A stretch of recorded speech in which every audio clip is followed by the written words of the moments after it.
원래대로라면 2달 뒤에 결혼식을 올렸을 텐데 청첩장까지 다 돌려놓고 파혼하게 된 저희 이야기를 한번 해보려고 합니다.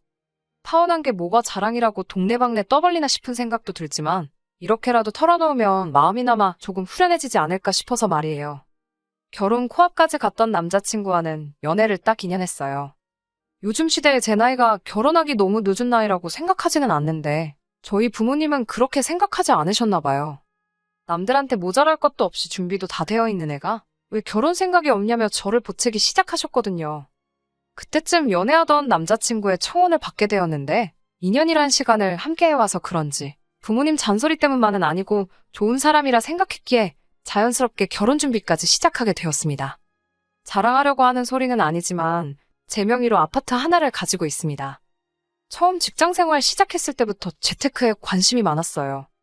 그때쯤 남들 놀러 다니고 젊음을 즐길 시간에 저는 재테크 관련 강연도 찾아다니고 관련 서적도 쌓아두고 읽고 하면서 여러모로 공부를 많이 했습니다. 특히 그때쯤 여러 강연에서 공통적으로 말하는 게 서울 부동산 이야기였어요. 서울의 인구가 1000만이다. 이미 포화 상태인 서울은 더 이상 투자처로 매력이 없다 하는 강연을 하시는 분들이 많았습니다. 지금 그분들은 과연 뭘 하고 계실지 모르겠지만 아무튼 저는 그런 강연들을 들으면서 반대로 생각했던 게 저희 부모님도 그렇고 이모도 삼촌들도 제가 아는 어른들 전부 다 부동산으로 재미를 봤으면 봤지 손해본 사람은 한 명도 없었거든요.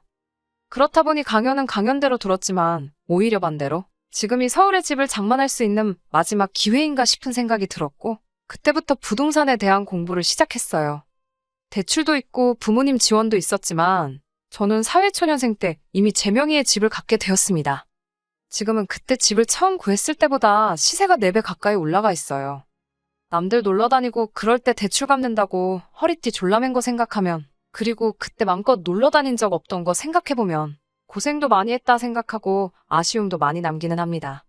하지만 제 주변 친구들이며 사촌들 다 통틀어서 제 명의로 온전히 집을 갖고 있는 사람이 저밖에 없는 걸 보면 그땐 힘들었지만 참 좋은 결정을 내렸구나 하며 제 자신에게 뿌듯할 때가 더 많은 것 같네요. 자랑이 아니라고 했는데 제가 봐도 자랑처럼 보이네요. 아무튼 부모님이 말하신 제가 남들한테 꿀릴 거 없이 준비도 다 되어 있다는 소리는 다른 게 아니고 제 명의로 집을 가지고 있다는 말이었어요. 남자친구의 청혼에 응하면서 제가 제 명의로 된 집을 가지고 있다는 사실을 말해줬습니다. 딱히 숨길 만한 사실은 아니라고 생각했어요. 남자친구도 자기가 여태 얼마나 모아놓았는지 10원 단위까지 정확하게 말해줬는데 제가 뭐라고 숨기고 싶은 생각도 없었고 말입니다. 남자친구가 모아놓은 돈은 1억 남짓한 돈이었어요. 결혼할 때 다들 2억이다 3억이다 순수연금으로 가지고 있어야 한다. 그런 이야기가 있는데 저도 열심히 돈을 모아본 사람으로서 솔직히 그게 말처럼 쉬운 금액은 아니라고 생각했어요. 1억이나 모았다는 게 대단하다는 생각이 들 정도였지요. 그리고 그 정도 근면함이라면 결혼 후에도 돈 문제로 속 썩을 일은 없다는 생각이 들었습니다. 남자친구는 제가 제 명의로 집을 가지고 있다는 사실에 놀라더라고요. 연애하면서 제 집에 와본 적이 없는 건 아니지만 남자친구는 그게 당연히 전월세라고만 생각을 했었던 것 같아요. 사실 집이 말이 7억짜리 집이지 서울 끝자락에 위치한 구축 아파트였거든요. 그리고 저도 그간 돈 모은다고 도배랑 장판만 새로 했지 집을 고치지도 않았고 가구 같은 것도 꼭 필요한 것들만 갖추고 살았지 집을 예쁘게 꾸미거나 하지는 않았거든요. 아무튼 남자친구한테는 서운하게 들렸을 수도 있겠지만 결혼을 하고 나서도 공동명의는 꿈도 꾸지 말라고 딱 선을 그었습니다. 그렇다고 평생 내 명의로 들고 있을 건 아니고 저희가 결혼 후에 돈을 모아 더 넓고 위치도 더 좋은 곳에 집을 사게 된다면 그때 내 집을 팔아 그 돈은 한 푼도 빠짐없이 우리 집 사는데 전부 보탤 것이라 했습니다. 그리고 우리가 새로 살게 될 그 집은 지금 집을 판 데 돈이 더 들어갈지라도 둘이 같이 노력한 결과물일 테니 그땐 당연히 공동명의를 하겠다 했고요. 남자친구도 제 말이 당연히 맞다며 동의를 해줬고 저희는 그렇게 결혼 준비에 들어가게 되었습니다. 그러던 중에 남자친구가 모아놓은 돈 그건 그거대로 건드리지 않고 새 집을 구할 때까지 남겨두는 방법도 있었겠지만 그래도 결혼하면 신혼인데 달라지는 거 하나 정도는 있어야 할 거 아니에요? 그래서 결정한 게 남자친구가 모아놓은 돈으로 신혼가전이며 가구도 장만하고 조금 더 투자해서 집도 도배장판만 하는 게 아니고 아예 베란다도 트고 겨울이면 우풍이 들어오는 오래된 샤시도 바꾸고 아무리 청소해도 곰팡이가 남아있는 화장실 타일도 새로 깔고 하나부터 10까지 싹 다 뜯어고치는 리모델링 인테리어를 하기로 했습니다. 여기까지는 정말 모든 게 잘 맞아떨어졌고 화목한 결혼 생활과 행복한 미래만이 있을 거라 믿어 의심치 않았습니다. 제가 집 사는데 돈 모은다고 놀러도 못 다니고 했던 게 한이라고 했었잖아요. 그런데도 그런 후회가 전부 상쇄될 정도로 결혼 준비를 하는 동안 너무 즐거웠습니다. 연애 2년 했던 기간을 통틀어서 결혼 준비하던 몇 달만큼 인생을 만끽했던 적도 없는 것 같아요. 드레스 입어보고 식장 알아보러 다니면서 여기저기 다니고 간 김에 근처에 요즘 유행하는 핫플이 있으면 1시간 넘게 줄을 서서라도 그 유명한 음식도 먹어보고 했던 게 파혼한 지금 생각해도 그렇게 놀아본 적 없던 제 인생에 있어 좋았던 추억들 뿐이네요. 아무튼 그 중에서도 가장 즐거웠던 게 인테리어 알아본다고 여기저기 견적 내러 다녔던 그때였습니다. 제 청춘 바쳐 장만한 집이었던 만큼 집에 대한 애착은 강했지만 처음 이사 들어올 때 벽지 새로 바르고 바닥장판 새로 깔아준 게 제가 한 리모델링의 전부였으니까요. 살면서 집을 고치고 싶다는 생각을 골백 번도 더 했던 터라 리모델링 알아보러 다니면서 벽지며 타일이며 고르면서 들었던 기분이 내 자식이 있으면 새 옷 사주는 기분이 이런 기분일까? 싶을 정도였습니다. 그렇게 여기저기 인테리어 사무실 돌아다니며 견적 비교해보고 있던 와중에 남자친구한테 한 사람을 소개받게 되었는데 그건 다른 사람이 아니고 저희 신우가 될 사람, 남자친구의 누나였습니다. 파혼했지만 편의상 예비신우라고 부르도록 하겠습니다. 예비신우는 남자친구와는 터울이 좀 있었고 이미 결혼도 하고 가정을 꾸리고 살고 있었어요. 결혼 준비하는 동안 따로 소개를 받은 적이 없었는데 그래서 저는 남자친구가 예비신우에게 저를 소개시켜주려고 일부러 자리를 만든 거라 생각했습니다. 반은 맞고 반은 틀린 이야기이긴 한데 소개를 시켜주려는 목적도 있었지만 다른 목적이 있었어요. 누나가 앞으로 인테리어 견적 내는 걸 도와줄 거라 하더라고요. 견적은 사무실 실장님이 내주는 거지. 솔직히 관련 업종에서 일하는 것도 아닌데 예비신우가 뭐가 도움이나 되겠나요? 불편하기만 한 마음뿐이라서 그냥 마음만 받겠다고 거절하는데도 남자친구는 꼭 누나가 도와주고 싶다 하니 그렇게 하자고 저를 설득해왔습니다. 남자친구 딴에 오해를 충분히 할 수도 있었기는 해요. 말씀드렸다시피 제가 제 집을 꾸미는 것 또한 처음이었고 그게 너무 즐거웠다 보니 견적을 내러 다닌 곳이 한두 군데가 아니었거든요. 남자친구 입장에서는 제가 결정을 잘 못 내리는 건가 싶어 보이기도 했고 자기가 볼 땐 여기나 저기나 거기나 다 견적에 큰 차이가 없고 비슷비슷해 보이는데 맨날 똑같은 거 하고 있는 그 상황이 못마땅해 보였던 것 같습니다. 그리고 제가 업체 한 곳을 정하지 못하고 갈팡질팡하고 있으니 제가 잘 몰라서 저러나 하고 그나마 남자친구에게 가장 가까운 사람이자 결혼 선배, 인생 선배이기도 한 누나를 대동해서 자리를 만들었던 것이었고요. 그래서 본의 아니게 예비신우와 인테리어 견적을 받으러 다녔습니다. 그러는 중에 예비신우와 대화를 많이 나눴는데 그때까지만 해도 그냥 평범한 보통 사람이라 생각했지 뒤로는 그런 꿍꿍이를 가지고 있는 사람이라고는 상상도 하지 못했어요. 예비신우가 이런저런 질문을 많이 했어요. 남편 될 사람의 누나니까 많이 궁금도 하겠다 싶어 크게 신경 쓰지 않았는데 그 나이에 벌써부터 집이 있냐? 참 부럽다 하는 이야기를 했었거든요. 부모님이 사주신 거네 했는데 도와주시긴 했지만 결국 그 돈은 내가 다 벌어서 갚았다 하는 속사정까지 이야기하게 되었고요. 그리고 예비신우가 제 명의 집이 정말 온전히 제 명의로 되어 있는 집이라는 사실을 알았을 때 제 집에 대해서 꼬치꼬치 캐묻기 시작했습니다. 평수는 어떻게 되냐? 주변에 마트 같은 상권은 잘 되어 있느냐? 가장 가까운 지하철역이 걸어서 몇 분 거리냐 하는 조금 세세한 것들까지 말이에요. 그때야 예비신우 꿍꿍이 속을 상상도 해본 적이 없던 상황이다 보니 별다른 의심 없이 다 대답을 해줬습니다. 그러면서 예비신우와 함께 몇 군데 더 인테리어 견적을 내러 다녔는데 결국에는 제일 처음 견적 내러 간 곳의 사장님보다 믿음직스러운 곳이 없어 보여서 그쪽과 계약을 하기로 마음을 먹고 있었어요. 그런데 예비신우가 그런 건 계약을 확실하게 해야 한다며 저는 어리니까 잘 모를 테니 복잡한 건 자기가 해준다며 나서대요.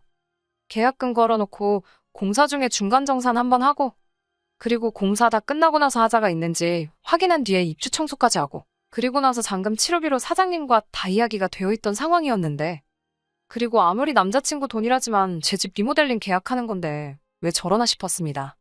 제가 해도 된다고 하니 그래도 한 푼 두 푼 쓰는 것도 아니고 큰돈 나가는 건데 괜히 잘 모르는 제가 했다가 큰일이 나면 어쩌냐며 자꾸 자기가 해주겠다며 우겨대기 시작하는 겁니다. 리모델링 하는 저 사람들이 어떤 사람들인지는 아냐고. 지금이야 돈 준다니까 저러지만 한번 돈 받고 나면 얼굴 싹 바뀌는 사람들이라고 험담을 하면서 자기가 저보다 인생 경험도 많고 하니 도와주겠다고 우기는데 얼마나 막무가내로 나오는지 괜찮다 하는데도 자기 의견을 굽힐 생각이 없더라고요. 고집도 그런 황소고집이 또 있나 싶대요.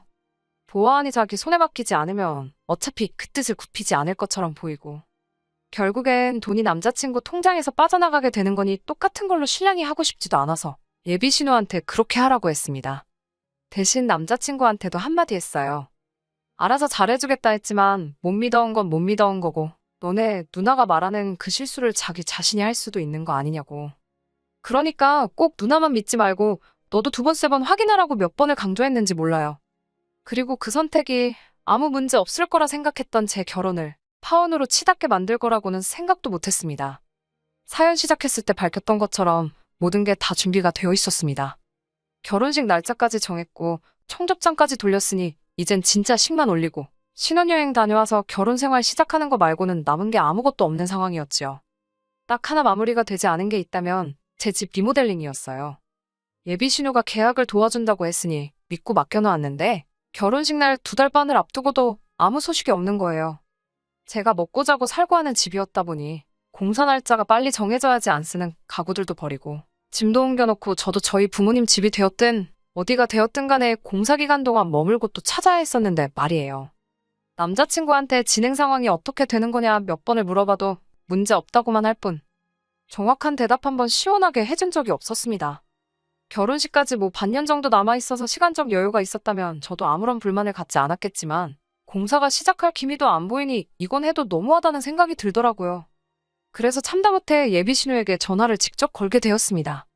예비 신우는 제 연락에 당황도 하나 하지 않고 무슨 일로 연락을 했느냐고 전화를 받더라고요. 리모델링 진행이 어떻게 되는지 궁금해서 전화했다 하니 안 그래도 그것 때문에 할 말이 있었는데 잘 됐다며 주말에 동생이랑 같이 해서 자기 집에 좀 와보라고 하는 겁니다. 그때까지도 시원하게 대답 안 해주는 예비 신우가 어이가 없었지만 상황이 이 정도로 엉망진창일 것이라고는 생각도 해본 적 없습니다. 주말이 되어서 찾아간 예비 신우 집 현관문을 열자마자 정말 황당하고 기가 차서 아무 말도 나오지 않았네요. 예비 신우는 빌라에 살고 있었는데 빌라도 신축 빌라가 아니고 지은 지 40년은 됐을 법한 오래된 빌라에서 살고 있었어요. 차 한 대 들어가기도 힘들어 보이는 골목에 위치한 서울이지만 투자 가치 하나도 없을 법한 빌라였어요. 재건축을 해도 재미 하나 못 보겠다 싶은 그런 곳이요.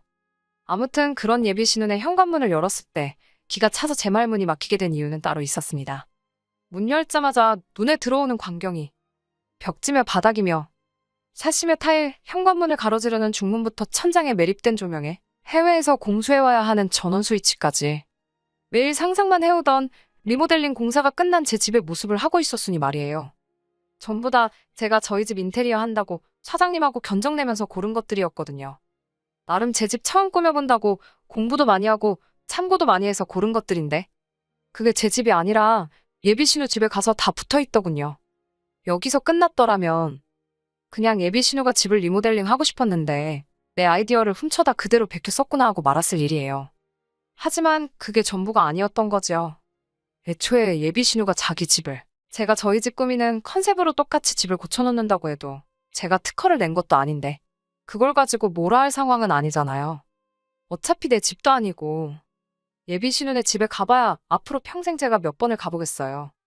내 집과 예비 신우 집이 닮아있다 해도 그 집은 예비 신우가 사는 집이지 제가 살 집은 아니니 신경 끄고 살면 아예 못 본 거라 치고 충분히 살았을 수 있을 겁니다. 그런데 예비 신우가 지 집을 제가 골라놓고 견적을 뽑았던 것들로 자기 집을 그렇게 꾸며놓은 데는 다 꿍꿍이 속이 있었던 겁니다. 현관문을 들어서자마자 펼쳐진 모습에 저는 말을 잇지 못하고 입만 뻐끔뻐끔 하고 있었어요. 그런데 예비 신우가 저한테 친한 척 말을 하는 겁니다. 집 고친 거 어떠냐며 마음에 들지 않냐며 하면서 말이지요. 이 사람이 지금 누굴 놀리나 싶어서 욱하려던 찰나에 방 안에서 남자친구 어머님의 아버님까지 같이 나오시더라고요. 그날 만나는 자리가 온 가족이 만나는 자리는 아니었을 텐데 그때부터 무언가 안 좋은 촉이 팍팍 들기 시작했습니다. 그리고 예비 신우가 집을 그렇게 꾸며놓은 진짜 이유에 대해서 말을 하더군요.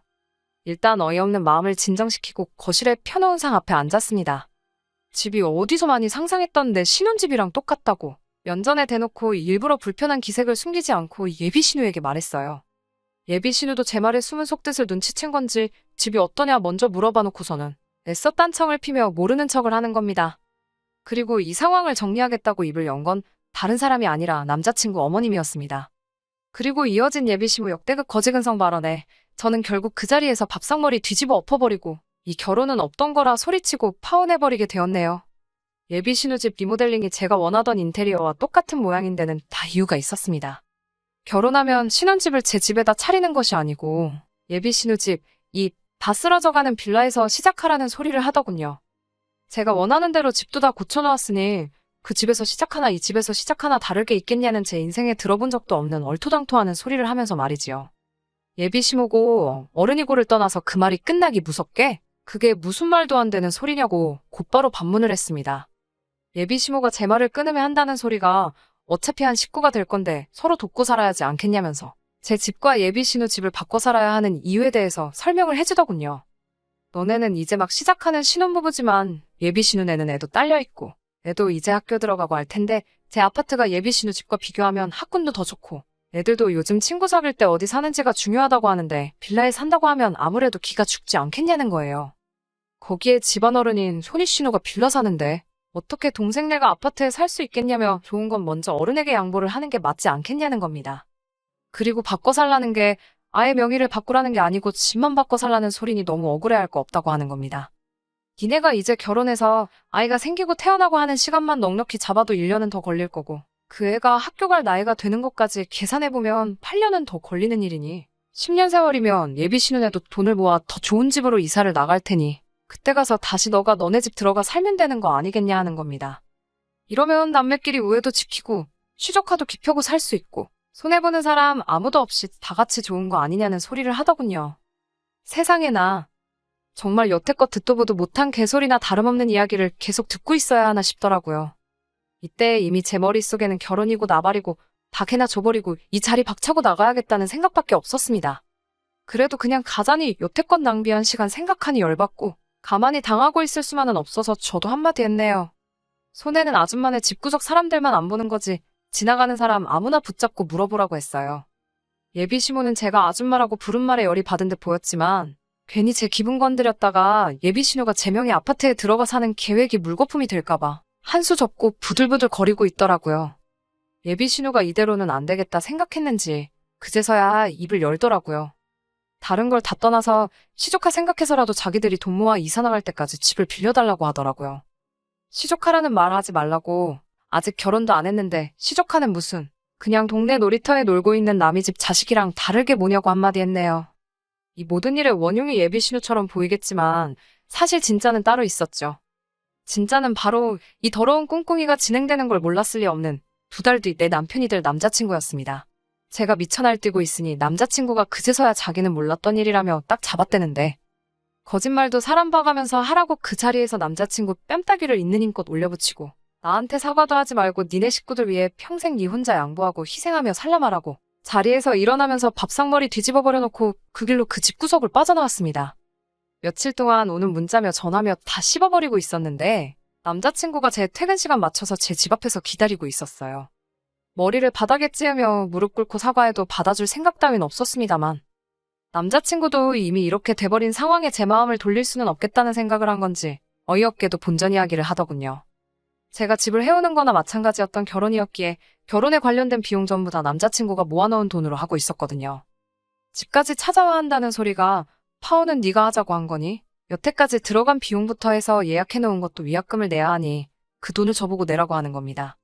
거기에 더불어 지네 누나 집 고친 것도 자기 돈으로 한 건데 제가 일방적으로 파혼을 했으니 그 돈도 돌려받아야겠다는 겁니다. 말 끝나기 무섭게 그날 니네 누나 집에서 맞은 뺨이 덜 아팠냐고 구둣발로 정강이를 차버렸어요. 다리를 부여잡고 쓰러질랑 말랑하는 남자친구한테 마음 같아선 사기죄로 고소를 해버리고 싶은데 내 아까운 시간 낭비한 거 말고는 아직 내 돈 손해본 게 없으니 참는 거라고. 어디 한번 누가 이기는지 법대로 한번 해보겠냐고 으름장을 놓으니 못 이기겠다 싶었는지 그냥 내빼더라고요. 연애하는 동안 남자친구나 남자친구 가족이나 저렇게 거지근성으로 똘똘 뭉친 사람들인 걸 미리 알았더라면 애초에 결혼은커녕 연애조차 하지 않았을 거예요. 그걸 진작에 캐치해내지 못했기에 시간 낭비를 하게 만들었지만 청첩장까지 다 돌린 마당에 결혼식 2달 앞두고 파혼했지만 아쉬운 마음은 하나도 없네요.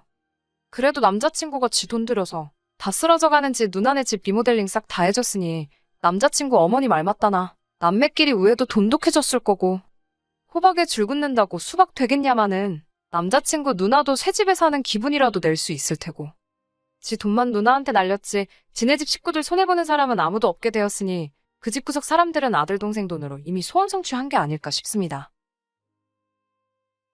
끝까지 들어주셔서 감사합니다. 오늘의 사연은 여기까지입니다. 구독과 좋아요, 알람 설정 부탁드리고 더 좋은 사연으로 다시 찾아뵙겠습니다. 감사합니다.